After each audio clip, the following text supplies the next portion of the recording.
I didn't have a life. I practically worked the entire day with little sleep. I neglected my family, my friends, and my health. And I'm ashamed to say that I was actually proud of this lifestyle and identity, a devoted workaholic. It made me question, why was I working so hard anyways? Why couldn't even eye cream save my eye bags? It took a billion burnout sessions for me to realize that serious changes needed to be made. I had to make a life. Everything in our life is demanding for our time and energy, especially work and school. We practically work like machines till we're numb. Even the machines feel sorry for us. So how do we live a life on our own terms instead of being dominated by work? Let's get right into that.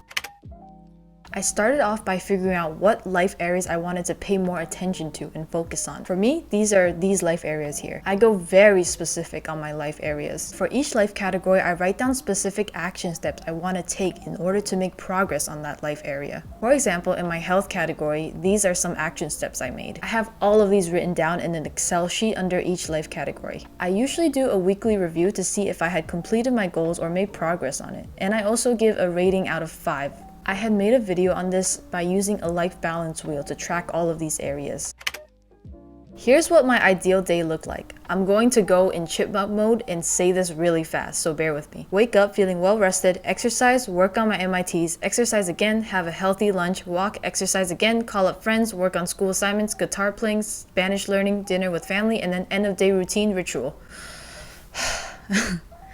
Sounds very overwhelming, doesn't it? That's exactly where I went wrong. I stacked up so many activities thinking I could fit it all in 24 hours. Well, I failed to factor in how long it would take for each activity. Something that has helped me was identifying each activity and how long it would take to complete all of those activities. So I needed to be more realistic about how much I could do in one day. That's why I highly suggest for you guys to do the same. Write down all your activities and an estimated time duration to complete it. Remember to always factor in extra time. Afterwards, you can figure out how you would like to arrange it on your calendar. Keep these questions in mind. What does a work-life balance look to me? What does my ideal week and day look like? How can I arrange it according to its time duration?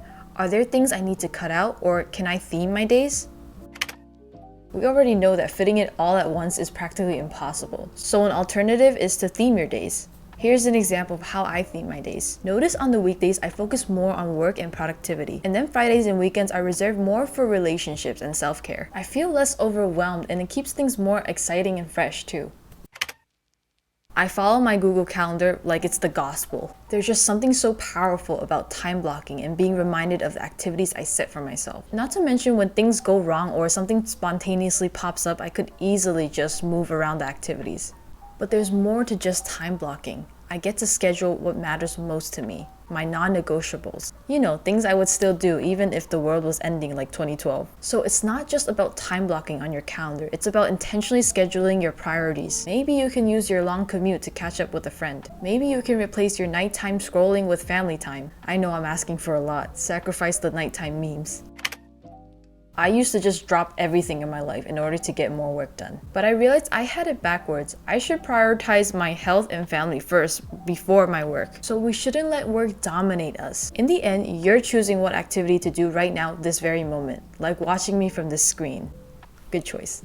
But we seriously need to start setting boundaries in order to differentiate between work and our other life areas. That's why by the time it hits 6 p.m., I'm just done with work. I don't care about what progress I had made in my work, I'm just done. Workaholic Jean has signed off. This means not thinking about work anymore when you're with your family or just recharging your body. It's saying no to your boss, to your professor, or your workaholic brain. It can be so hard to juggle with so many things in our life, especially in today's hustle culture. But it starts off with prioritizing what really matters to us, whether it's family, friends, self-care. I'm pretty sure just like me, there will always be a constant battle between life and work. But at least we have a better sense on what to do in order to maintain a better work-life balance. Thanks for watching. Let's keep learning and growing.